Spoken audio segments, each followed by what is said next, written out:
Hello, Internet, and welcome once again to the Free-to-Play Police. I'm Mike Byrne, aka Magic Man. On the line is Mr. Jason Winter. We're booking somebody today, although we don't know if the charges will stick yet, do we? Yeah, they're trying to make reparations, and we'll see how they do on that. So, what we're going to talk about today is the way Tree of Savior by IMCGames is just kind of stumbling into early access. I can't even call it an early access launch. They're just kind of falling into it. So, if you're not familiar with how this has all gone down, about a month or so ago, maybe a little more, Tree of Savior IMCGame came out and said, okay, we're going to go into open beta soon. Where they made an announcement that they were going to at some point make an announcement.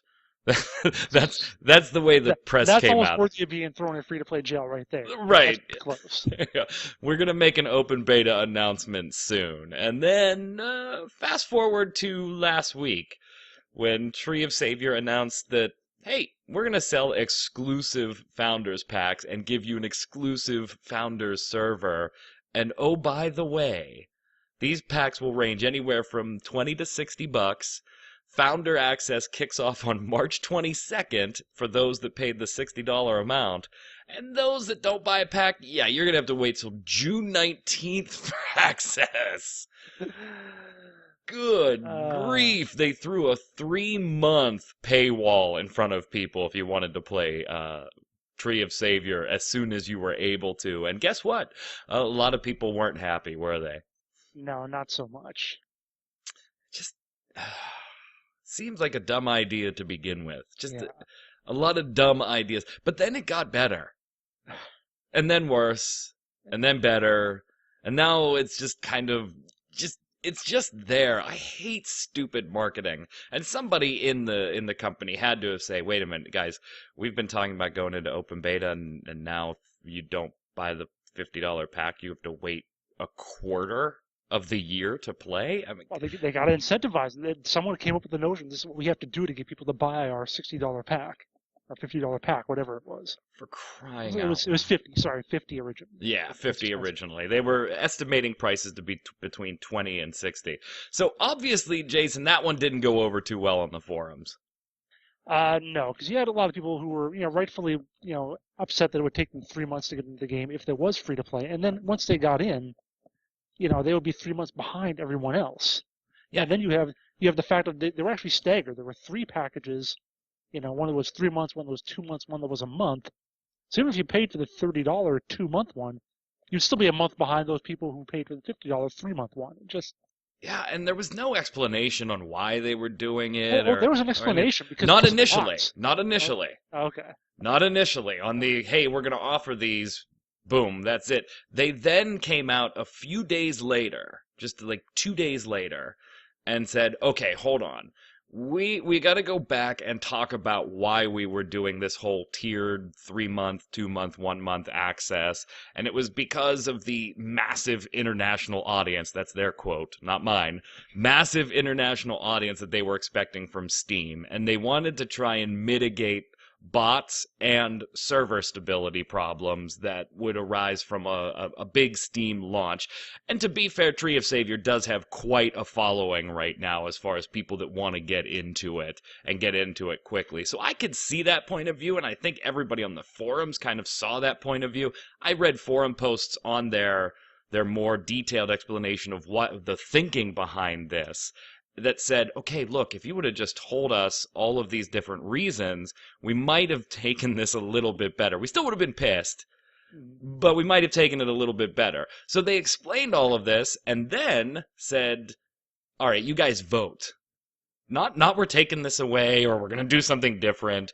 We're going to put 3 different options up here, and then all the players, you guys and gals, you go and vote on which way you want us to do this, keeping in mind that there is going to be exclusive access of some type in all of these packages. So they weren't getting away from their original idea, just modifying it a little bit to kind of, I don't know what, take the stink off. Sure, sure. I mean, that's fine. I mean, a lot of games will do that. But if you buy the pre-order package or whatever, you get an extra week or maybe even 2 weeks, something like that, access. But yeah, 3 months is just too much. They even said As such, we decided to launch different types of Founders Packs sequentially would be the most realistic option after researching other cases in the past. There are no other cases that gave 3-month advance time to Founders Pack. That's that is like literally early access. That's like, whatever H1Z1 was supposed to be when it was going to be, hey, we'll be early access for a while and then free to play. And that went on for like a year and then some or whatever. But yeah, games do that. But yeah, you don't do it like this and then still say it's just because we researched this. This is exactly what we found out. No, you didn't. I don't know where you did your research, but that was the wrong place to do it. Well, and one of the three choices was pretty much the same package they had set forth. If you buy the $50 one, you get 3 months. If you buy the $30 one, you get 2 months. If you buy the $20 one, you get 1 month. So they left that as an option. Then they added 2 other options, one of which that regardless of the price point you paid, you got 1 month of early access. The only difference between the 3 the price points in that option were the benefits, the extra goodies, the things like that, the boosts and whatnot. And then they also put forth a third option that basically gave the $50 price point a week of early access, the $30 price point 4 days, and the $10 price point 1 day of early access. So still that kind of staggered approach, but rather than a 3-month window, they were working with a 7-day window. And I gotta say that given those 3 choices, if you are surprised in any way, shape, or form at how this vote shook out, I'd be stunned, because this is just kind of like, here's our shitty option that you didn't like, and we heard you. Here's the option that we probably should have launched with and are thinking that you probably will like more. And then here's an option that gives you so few access days that there's really no point in us doing this. Depends on whether they're trying to prioritize the early access or the gifts, is the question. Yeah, and I think it was quite clear based on the feedback that it was the early access that it was the issue. So naturally, the audience decided on the everybody gets 1 month, and the only difference between the price points is the actual goodies, companions, boosts, all that fun stuff in there. So now the Founders server is going to open on March 29th. The option to buy those packs obviously will be removed on the 28th. You can already start getting that queued up on Steam. Even if you're a free-to-play player, you can download the game on Steam. You just won't be able to jump into it yet until after that month of early access is up. So here's my question then. If the Founder server starts on the 29th of March, does that mean the regular game goes live a month later on April 29th? Correct. So why did they say they needed 3 months in the first place? And that, my friend, is the $64,000 question. And with $64,000, you get free cash shop items and 3 months early access. And Founders servers will be able to be accessed by free players after the free-to-play actual launch. But here's the other big question. So everybody that was waiting on an open beta announcement, fuck it, you ain't getting one. I don't know what else to say here. It's just, talk about just absolutely stumbling into early access. And they're not even calling it early access. They're calling it exclusive access, which, hey, kudos to them for using the correct title on this one. All in all, this has got to be a really dumb marketing snafu on IMCGames' part. And combined with the haircut stuff back in December that we saw, I'm just not hopeful that this team can get free-to-play done correctly. Are you? Yeah, more like Tree of Save Your Money, am I right?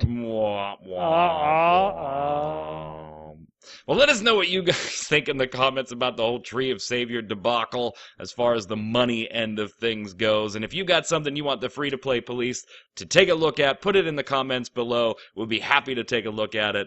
If these companies stop screwing up on big scales, we might actually get to investigate something for a viewer or two here. All in all, Tree of Savior, IMCGames, what a terrible way to move yourself into early access. I don't think they could have done this any worse, Jason. No, I mean, they could have done it worse and talked about it better, which might have been better off, but to do it badly and then not really talk about it right, yeah. Absolutely. Until next time, gang, Jason, where can everybody find you? As always, find me on Twitter at WinterInformal and spouting random crap on MMOBomb.com. Mike Byrne, you can follow me on Twitter at MagicMan1, MAGICKMANN1, or over on MMOBomb.com, where we're we're taking some people to task on their stupid exclusive access. Until next time, gang, stay safe. We'll see you on the servers.